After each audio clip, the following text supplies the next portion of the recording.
হাওড়া শরৎ সদনে all India human rights কাউন্সিলের হয়ে গেল অ্যানুয়াল কনফারেন্স 2025 এবং পাশাপাশি ওনাদের ওয়েবসাইট লঞ্চিং ও মেম্বারদের সার্টিফিকেট প্রদান করা হলো। এই প্রোগ্রামে উপস্থিত ছিলেন অল ইন্ডিয়া হিউম্যান রাইটস কাউন্সিলের ন্যাশনাল সভাপতি Syed Atif Shah.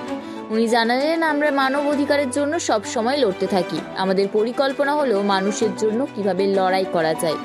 Justice, freedom, equality, এটাই হচ্ছে আমাদের পিলার। এটা নিয়েই আমরা আমাদের ভারতবর্ষে কাজ করছি। এখানে বাংলার বিভিন্ন জায়গার মেম্বাররা উপস্থিত ছিলেন। এছাড়াও এখানে আরও উপস্থিত ছিলেন national vice president Jitendra Pal Singh, treasurer doctor Syed Masud, national general secretary Ranjit Kumar Gupta, national secretary Prashanta Sardar, national chairperson women সেলের মিতা চক্রবর্তী, ওয়েস্ট বেঙ্গলের ওমেন সেলের চেয়ারপারসন দীপশিখা ভৌমিক এবং আরও মেম্বার্স ও সিনিয়র লিডাররা। ওনারা এখানে কি বার্তা দিলেন শোনাবো আপনাদের।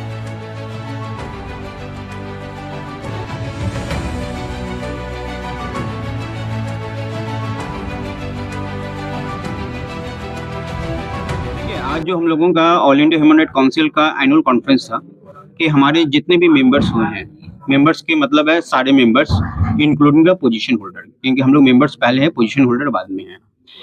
उन लोगों के साथ में एक तो गेट टुगेदर करने का, उनके ड्यू एंड ड्यूटीज बताने का कि वो मेंबर क्यों हो रहे हैं। आज सपोज कीजिए कि आज रेहान साहब किसी को अप्रोच करते हैं कि all India human right council में आप मेंबर बन जाए, तो वो बन जाएंगे मेंबर। लेकिन सबसे ज्यादा इंपॉर्टेंट है उनको ये जानकारी होना कि वो किस लिए यहाँ पे है, उनको यहाँ पर क्या करना है, वो किस तरीके से लोगों का हेल्प कर पाएंगे, उनके राइट्स क्या है, लोगों के राइट्स क्या है, वो किस तरीके से अधिकारों के लेके वो लड़ सकते हैं। वो सारे अवेयरनेस के लिए आज ये प्रोग्राम रखा गया था। और साथ ही साथ हम लोगों ने अपना all India human right council .org website हम लोगों ने लॉन्च किया है। तो वो वेबसाइट भी हम लोगों को लॉन्च करना था। हमारे काफ़ी सारे गेस्ट आए, मैं उनका शुक्रगुजार हूँ। मैं आप लोगों को शुक्रगुजार हूँ कि आप लोग अपने कीमती वक्त निकाल कर हमारे प्रोग्राम में आए।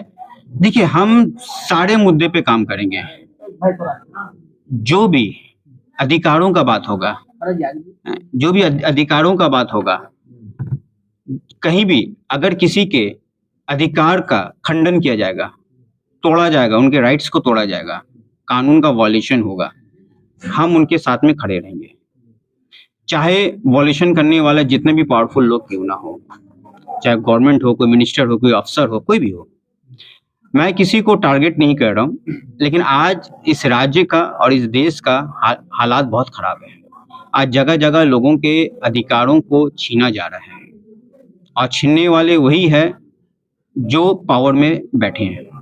तो हम उनके भी खिलाफ है, चाहे वो जितना पावरफुल हो। I really a great work to bring the people of all religion in a one stable compartment. I am saying it is a compartment.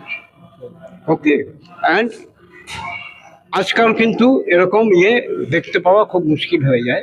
Indian council যেটা করেছে, human rights council all India, এটাকে সত্যি দারুণ এবং আমি তাদেরকে salute জানাই। এই যে প্রচেষ্টা এবং এই যে একাগ্রতা এবং চেষ্টাকে তারা একত্রিত করেছে।